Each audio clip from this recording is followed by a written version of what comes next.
What's up, guys? It's Nick from Nick's Dividends. We're starting with the micros again today, but first, please like and subscribe if you haven't already. Everything was up on Monday, anywhere from 0.5% to 3%. No real news on the ones above 2%. Speculation from some appears to be related to retail investors flocking to the AI related tech stocks. On Tuesday, the Consumer Price Index report was released. This report is an indicator of inflation using the final prices consumers are paying for goods and services. Its numbers came in 0.2% higher than expected, which means inflation is not dropping as fast as expected. This in turn caused the market to drop. On Wednesday, most items traded fairly sideways. Apple stock rose, but the only news on it seems negative. Apple's CEO was subpoenaed to testify before a House committee about content moderation, and the Justice Department is reportedly moving closer to an antitrust case against Apple. Microsoft and AbbVie both dropped about 1%, with no real news as to why. Microsoft has been on an amazing run lately, so it's not surprising that it's pulling back a little bit. On Thursday, the PPI or Producer Price Index report was released. This report measures the average change over time in the selling prices received by domestic producers for their output.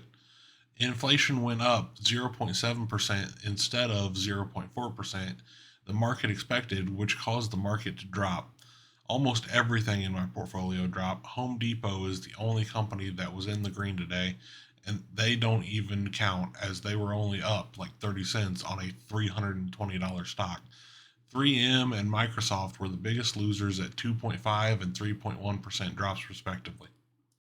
Tech continued to sell off on Friday. Microsoft was down about 1.5% and Apple was down 0.7%. Apple was down closer to Microsoft but had a nice recovery towards the end of the day.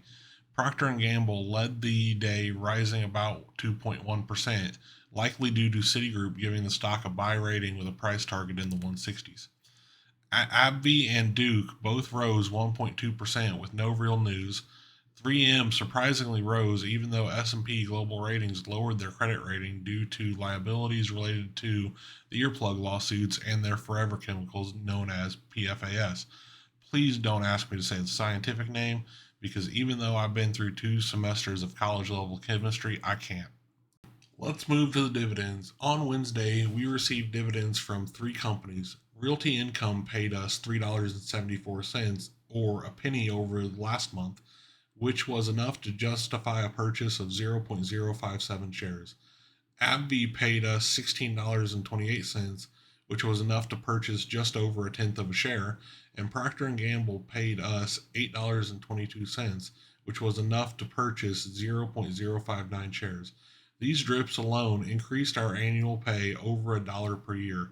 Last week it was $516.54. This week it is $517.56. On Friday, Apple's dividend came through for $2.30, which was enough to buy us 0.015 shares of Apple. The drip of this stock won't seem like it's doing much until I build a very large position, as Apple's yield is super low.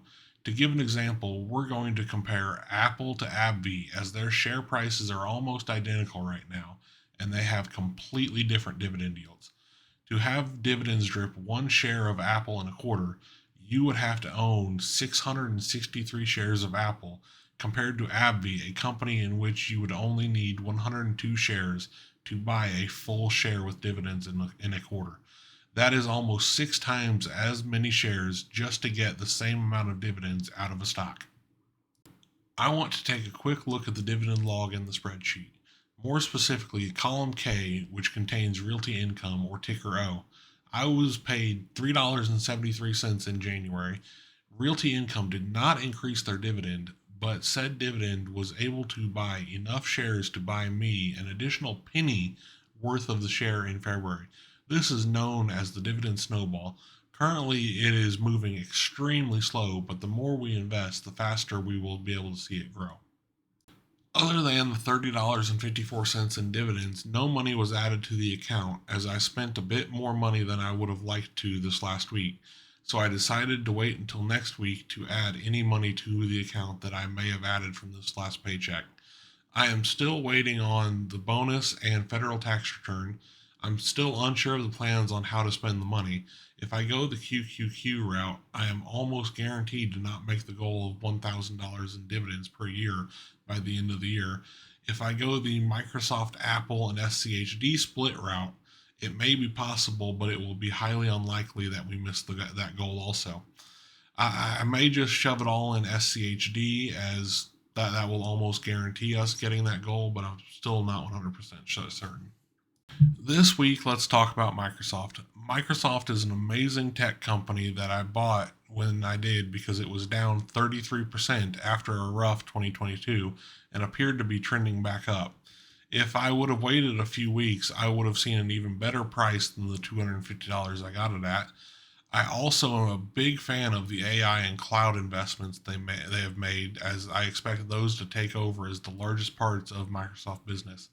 Another reason is even though they are not a dividend aristocrat, they have an amazing payout ratio of just over 28%, with an almost 10% per year growth rate over the last 5 years.